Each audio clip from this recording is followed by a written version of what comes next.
રાજકોટમાં કેટલાક ખાનગી શાળાઓમાં સરકાર દ્વારા જાહેર કરાયેલા વેકેશન દરમિયાન પણ શૈક્ષણિક કાર્ય ચાલુ રાખી રહી હોવાના આક્ષેપ ઉઠ્યા હતા। ખાસ કરીને ધોરણ 10 બાદ વેકેશન બેચના નામે વિદ્યાર્થીઓ પાસેથી વધારાની ફી ઉઘરાવવામાં આવતી હોવાની ફરિયાદો સામે આવી હતી। આ મુદ્દે કોંગ્રેસના રોહિતસિંહ રાજપૂતે વિરોધ નોંધાવ્યો હતો અને વિદ્યાર્થીઓ તથા વાલીઓએ પણ સીએમ પોર્ટલ તેમજ રાજકોટ જિલ્લા શિક્ષણ અધિકારી કચેરીમાં ફરિયાદોનો મારો ચલાવ્યો હતો। ફરિયાદોના વધતા દબાણ વચ્ચે રાજકોટ ખાનગી શાળા સંચાલક મંડળે બેઠક યોજી મહત્વપૂર્ણ નિર્ણય લીધો અને શનિવારથી તમામ ખાનગી શાળાઓમાં ફરજિયાત વેકેશન જાહેર કરવાની જાહેરાત કરી। આ નિર્ણય બાદ વિદ્યાર્થીઓ અને વાલીઓમાં રાહતની લાગણી જોવા મળી રહી છે। હવે શાળાઓ સરકારની વેકેશન નીતિનું પાલન કરે તે તરફ સૌની નજર રહેશે।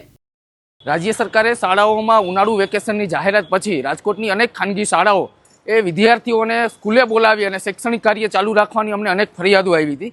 શૈક્ષણિક કાર્ય ચાલુ રાખવાની પાછળ કોઈ વાંધો ન હોય, પરંતુ વેકેશન બેચના નામે વિદ્યાર્થીઓ પાસે 30,000 35,000 એવી રીતના અલગ અલગ ફીઓ ઉઘરાવવાની અમારી પાસે ફરિયાદ આવી હતી।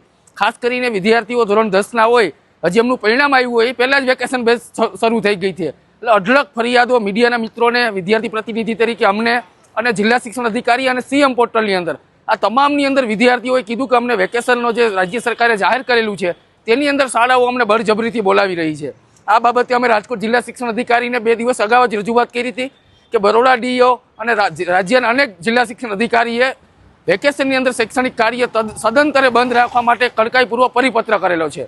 આ રજૂઆત બાદ રાજકોટ જિલ્લા શિક્ષણ અધિકારીએ ગઈકાલે જે પરિપત્ર વેકેશનનો જાહેર કર્યો તેમાં શાળા સંચાલકોને બચાવવા માટે ખાસ પ્રકારની એક પરિપત્ર કર્યો, જેમાં વેકેશનની અંદર શાળાઓ શરૂ રહી તો શું કાર્યવાહી થાય કોઈ પણ પ્રકારની સ્પષ્ટતા કરવામાં નહોતી આવી। એ બાદ અમે તમામ વિદ્યાર્થીઓ મિત્રો સાથે ચર્ચા કરી અને રાજકોટની આ શાળાઓ સામે કઈ રીતના મોરચો કરીને આંદોલન કરવું, આ શિક્ષણ માફિયાઓને છાવરતા જિલ્લા શિક્ષણ અધિકારી સામે કઈ રીતના આંદોલન કરવું, આ પ્રકારની જાહેરાત કરી હતી।